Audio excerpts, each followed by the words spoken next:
నమస్కారం. తెలుగువారి పావన దేవేరి గోదావరి పుష్కర కళను సంతరించుకొని సంరంభంగా సంబరాలతో ఆధ్యాత్మిక శోభతో అలరారుతోంది. గోదావరి అనే పేరొక్కటి చాలు మనసు ఉత్సాహంతో ఉప్పొంగడానికి. గోదావరి అనే పేరొక్కటి చాలు హృదయం ఆధ్యాత్మిక పవిత్రతతో పల్లవించడానికి. తెలుగు మాగాణాలలో రతనాల సిరుల్ని పండిస్తూ తెలుగు వాకిళ్లలో సతత హరితమైన రంగవల్లికల్ని అల్లుతూ గోదారమ్మ 16 తెలుగింటి ఆడపడుచుగా హొయిలుపోతుంది. బ్రహ్మగిరులలో నాసికా త్రయంబకంలో పుట్టిన గోదావరి అంతర్వేదిలో సాగరునితో సమ్మిళితమవుతోంది.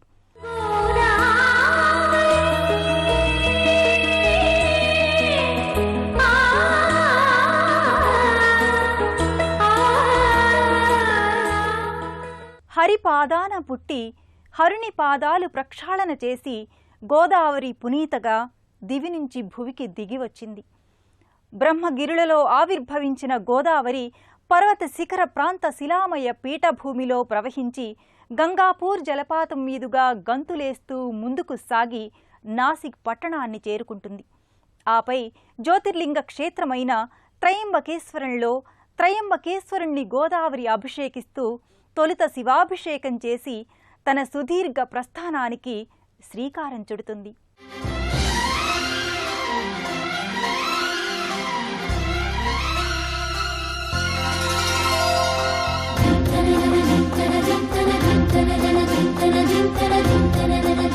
కారణ జన్మురాలిగా ఈ పుడమిపై అవతరించిన దైవాంశ సంభూతురాలైన గోదావరి త్రయంబకేశ్వరంలో తన యాత్రను ప్రారంభిస్తుంది. తీర్థమైన గోదావరి క్షేత్రమైన త్రయంబకేశ్వరం కలగలిసి త్రయంబకేశ్వరం తీర్థక్షేత్రంగా అలరారుతోంది. అంబకం అంటే కన్ను. పరమశివుడికి సూర్య, చంద్ర, అగ్ని అనే 3 కళ్ళు ఉంటాయి.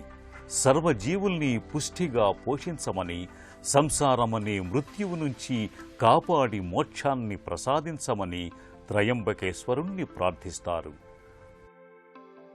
పావన గంగానది గౌతమి అనే నదిగా మారి పరమశివుడి సమక్షంలో ఆవిర్భవించినట్లు శివమహాపురాణంలోని శతరుద్ర సంహిత వివరించింది.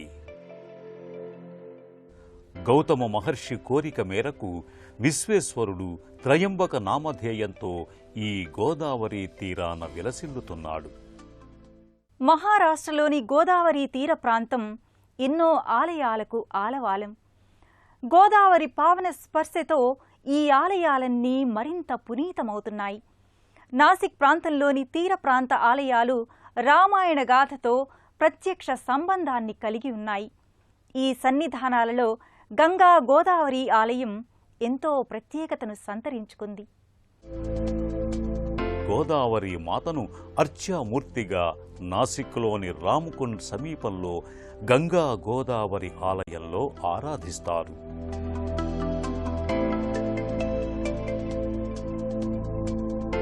గోదావరి ఇక్కడ దక్షిణ వాహిని.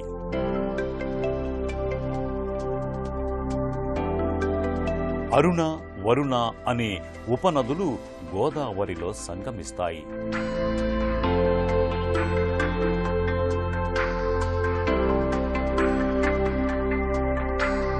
నాసిక్లో సీతా గుహ అనే ప్రదేశం ఉంది. సీతను రావణుడు ఇక్కడే అపహరించినట్లు చెబుతారు. ఇక్కడున్న సీతా గుహలో శివలింగం నెలకొని ఉంటుంది. సీతా మహాసాధ్వి ఈ లింగమూర్తిని ప్రతినిత్యం ఆరాధించేదని భక్తులు విశ్వసిస్తారు. గోదావరికి సమీపంలో ఉన్న సుందర నారాయణ మందిరం విశేషమైనది. 1756వ సంవత్సరంలో గంగాధర్ యశ్వంత్ చంద్రచూడ్ ఈ ఆలయాన్ని నిర్మింపజేశారు.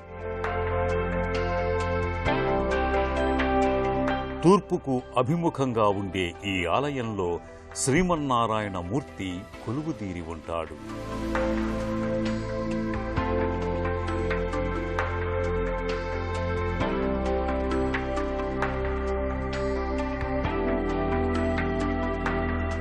నాసిక్లోని కపాలేశ్వర మందిరంలో కపాలేశ్వర స్వామి దర్శనం వల్ల మోక్ష సిద్ధి ఏర్పడుతుందని భక్తులు భావిస్తారు. త్రయంబకంలో జన్మించిన గోదావరి మహారాష్ట్రలో 6 జిల్లాల్ని దాటుకొని నిజామాబాద్ జిల్లా కందకుర్తి దగ్గర తెలుగు నేల మీదకు అడుగిడుతోంది. భారతీయ సనాతన ధర్మానికి సోపానంగా, ఆర్షధర్మ సంప్రదాయ నిర్వర్తకులకు ప్రత్యక్ష మోక్ష ద్వారంగా గోదావరి భాసిల్లుతోంది. తెలుగునాట 2 రాష్ట్రాలలో వేలాది కిలోమీటర్ల దూరం ప్రయాణించే గోదావరి తీరంలో ఎన్నో పుణ్యక్షేత్రాలు భవ్యధామాలుగా వర్ధిల్లుతున్నాయి. ఆ పరంపరలోని మొదట సుప్రసిద్ధ క్షేత్రం చదువుల తల్లి కొలువుదీరిన బాసర. తెలంగాణ రాష్ట్రంలో కొలువుతీరిన గోదావరి తీర క్షేత్రం బాసర. ఇక్కడ గోదావరి తీరంలో వ్యాసుడు తపో నిమగ్నుడై ఉండగా అవ్యక్త రూపిణిగా ఉన్న సరస్వతి తనను ఈ గోదావరి తీరంలో ప్రతిష్ఠించమని వ్యాసుణ్ణి కోరిందంటారు. వ్యాసుడు గోదావరి నది ఇసుకతో సరస్వతి ప్రతిమను రూపొందించి ప్రతిష్ఠించాడు. వ్యాసుడు తపమాచరించి సరస్వతిని నెలకొల్పిన స్థలం అనే అర్థంలో వ్యాసర అని, ఆపై వాసరగా, కాలక్రమంలో వాసరగా మారిందంటారు.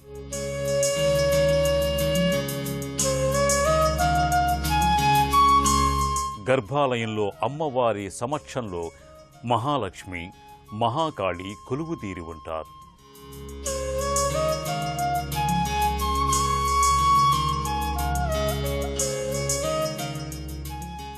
పన్నెండు పుష్కరాలు కలిపి మహాపుష్కరమవుతుంది. 12 పుష్కరాలు అంటే 144 సంవత్సరాలు.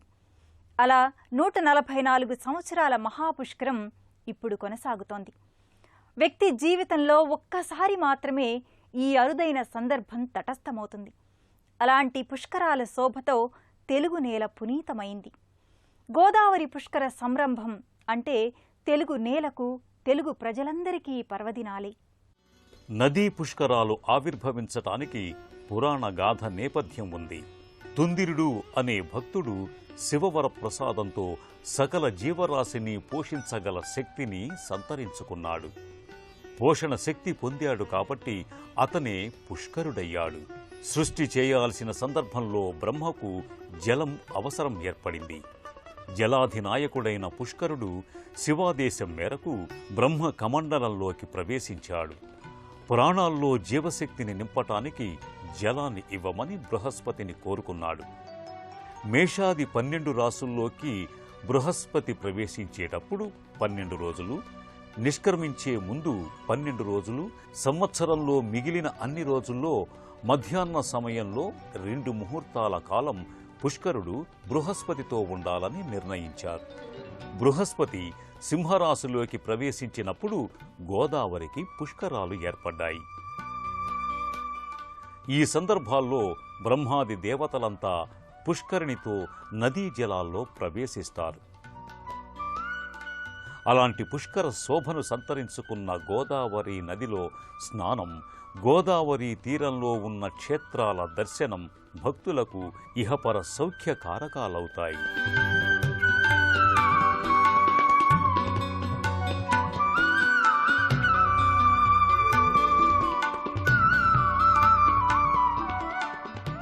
తెలుగు నేల సుసంపన్నం కావడానికి గోదావరి నదే కారణం. తన జలశక్తితో తెలుగు మాగాణాలకు ఆకుపచ్చదనాన్ని పులిమింది. తన దివ్య శక్తితో జనజీవితాన్ని ప్రభావితం చేస్తూ గోదావరి తన తీరంలో ఎన్నో తీర్థక్షేత్రాలకు ఆలవాలమై ప్రభవిస్తోంది. తెలుగు నేలకు త్రిలింగ దేశం అని పేరు వచ్చేందుకు కారణమైన శైవ క్షేత్రాలలో కాళేశ్వరం ఒకటి.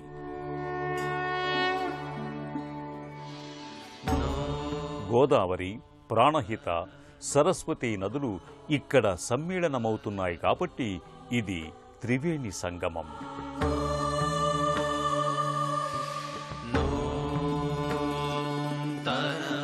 ఒకే పానబట్టంపై కాళేశ్వర, ముక్తేశ్వర లింగాకృతులు ఉండటం ఈ ఆలయ ప్రత్యేకత.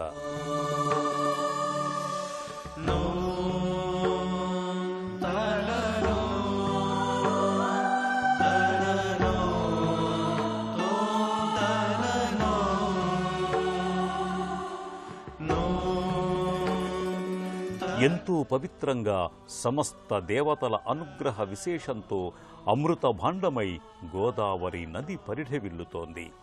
అలాంటి గోదావరి నదీ తీరంలో కరీంనగర్ జిల్లాలో విలసిల్లుతున్న క్షేత్రం ధర్మపురి. ఇక్కడ యోగానంద లక్ష్మీ నృసింహస్వామి సాలగ్రామ మూర్తిగా వర్ధిల్లుతున్నాడు.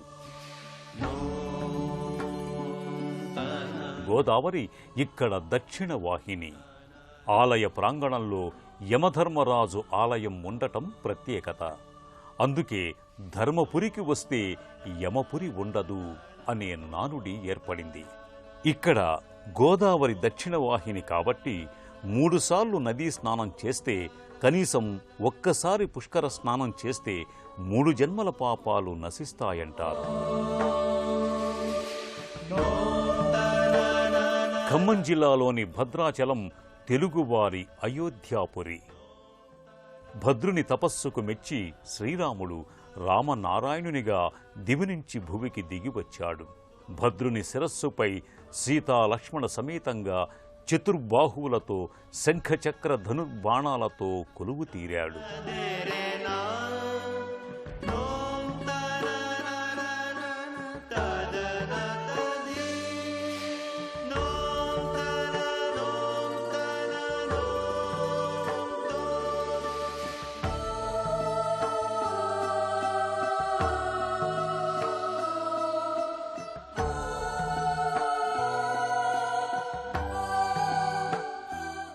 పావన గోదావరి భద్రాచలం వద్ద సువిశాలంగా పరుచుకుని ఉంటుంది.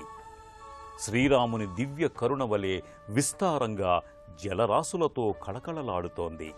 భద్రగిరి రామయ్య పాదాలు కడిగి సీతారాముల సత్కథను గోదావరి గానం చేస్తూ వడివడిగా ముందుకు సాగుతుంది. ఆంధ్రప్రదేశ్లోని ఉభయ గోదావరి జిల్లాల్ని గోదావరి సస్యశ్యామలం చేస్తోంది. సర్ ఆర్థర్ కాటన్ కట్టిన ధవళేశ్వరం బ్యారేజ్ వల్ల ఈ జిల్లాలు ప్రకృతి సంపదతో అలరారుతున్నాయి.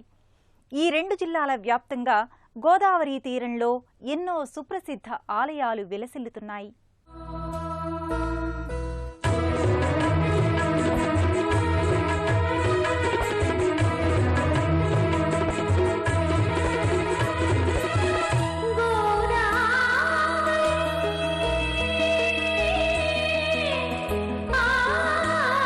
పశ్చిమ గోదావరి జిల్లా పోలవరం మండలంలో గోదావరి నది మధ్యలో వెలసిన ప్రకృతి సౌందర్యాల ఆటపట్టు పట్టిసీమ వీరేశ్వర స్వామి ఆలయం. దక్షయజ్ఞం సందర్భంగా సతీదేవి తండ్రి చేతుల్లో అవమానానికి గురై ప్రాణత్యాగం చేసింది. దాంతో కోపోద్రిక్తుడైన శివుడి జటాజూట నుంచి ఉద్భవించిన రూపుడే వీరభద్రుడు. ఆయుధమైన పట్టిసంతో దక్షుని శిరస్సును ఖండించాడు వీరభద్రుడు. రక్తసిక్తమైన ఆ ఆయుధాన్ని ఇక్కడే గోదావరిలో వీరభద్రుడు పరిశుభ్రం చేశాడంటారు. కొండ చుట్టూ ఆవరించుకున్న విశాల గౌతమి, సుదూరంగా పాపికొండల అందాలు చూస్తే మనసు పులకిస్తుంది. ఉరకలెత్తే గోదావరి చెంత ఎన్నో దివ్యక్షేత్రాలు అలరారుతూ భక్తుల మనసుల్ని ఆధ్యాత్మిక స్రవంతిలో విహరింపజేస్తున్నాయి. ఆ పరంపరలోనిదే కొవ్వూరు గోష్పాద క్షేత్రం. గౌతమ మహర్షికి అంటిన గోహత్యా పాతకాన్ని పోగొట్టి అఖండ గౌతమిగా ప్రవహించి సప్త మహర్షులతో వశిష్ఠ, వైనతేయ, కౌశిక, ఆత్రేయ, తుల్యభాగ, వృద్ధ గౌతమి, భరద్వాజ నామాలతో బంగాళాఖాతంలో సంగమించే సప్త గోదావరి ఆవిర్భావ క్షేత్రం గోష్పాదం. కొవ్వూరులో గోదావరి నదీ తీరాన బాలా త్రిపుర సుందరి సమేత సుందరేశ్వర స్వామి ఆలయం ప్రసిద్ధమైనది.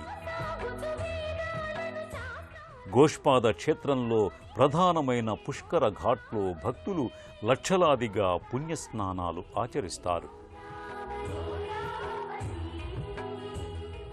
గోదావరి పుష్కరాల వైభవం కళ్ళారా తిలకించాలంటే రాజమండ్రిలోని పుష్కరాల రేవులకు వెళ్లాల్సిందే. కోటిలింగేశ్వరాలయ సమక్షంలో కోటిలింగాల రేవులో అసంఖ్యాక భక్తులు పుణ్యస్నానాలు ఆచరిస్తారు. త్రిపురాసుర యుద్ధంలో ఈశ్వరుడు కోటి మంది రాక్షసుల్ని సంహరించి ఆ దోష పరిహారానికి కోటి లింగాల్ని ప్రతిష్ఠించాడన్నది పురాణ గాథ. అయితే ఓ లింగం తక్కువ కావటంతో బ్రహ్మ విష్ణువులు నర్మదా నది నుంచి బాణలింగాన్ని తెచ్చి ఇక్కడ ప్రతిష్ఠించి కోటి లింగాల ప్రతిష్ఠ పూర్తి చేశారని పురాణ గాథ.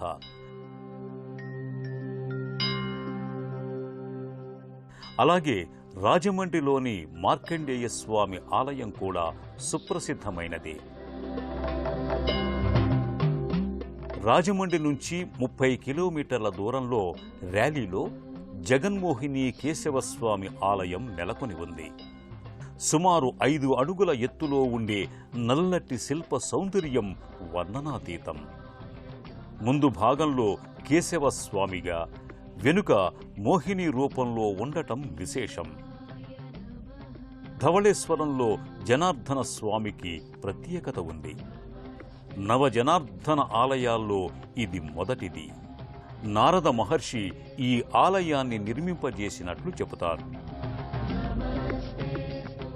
గోదావరి నదీ తీరంలో యానాంలో మీసాల వెంకన్నగా ప్రఖ్యాతిగాంచిన శ్రీ భూసమేత వెంకటేశ్వర స్వామి వారి ఆలయం ఉంది. దీనిని 600 సంవత్సరాల క్రితం రాజమహేంద్రవర పాలకులైన రెడ్డి రాజులు నిర్మించారు. వశిష్ఠ గోదావరికి ఆనుకొని నరసాపురం పట్టణం ఉంది. దీనికి దిగువన గోదావరి సముద్రంలో సంగమిస్తుంది. ఇక్కడ కపిల మల్లేశ్వర స్వామి ఆలయం ఎంతో ప్రసిద్ధమైనది. కపిల మహర్షి ఈ ఆలయంలో శివలింగమూర్తిని ప్రతిష్ఠించాడు.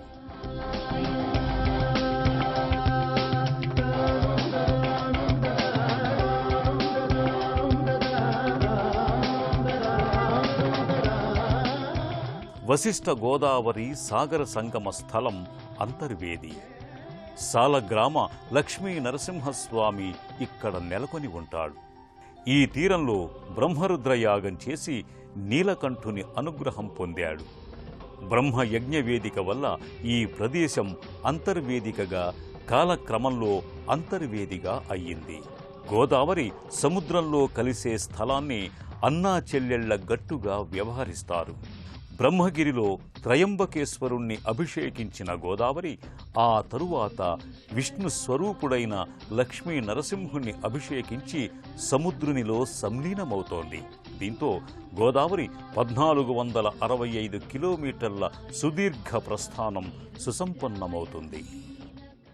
మరాఠా సీమలో పుట్టి అచ్చ తెలుగు ఆడపడుచుల గోదావరి తెలుగు లోగిళ్లలో సిరుల్ని, ఆధ్యాత్మిక విరుల్ని పండించింది. తన జలస్పర్శతో తెలుగు నేలను పరమ పునీతం చేసింది. అందుకే సకల పాప నివారిణి, సతత శుభకారిణి గోదావరి వందనం, జీవన ప్రదాయిని నీకిదే ఆత్మ నివేదనం అంటూ గోదారమ్మకు ప్రణమిల్లుదాం. పుణ్యక్షేత్రాల దర్శనం, అపురూప ఆలయాల సందర్శనం, తీర్థయాత్ర కార్యక్రమాన్ని ఇప్పుడు యూట్యూబ్ ఆన్లైన్లో www.youtube.com/etv news లింక్ ద్వారా కూడా వీక్షించండి.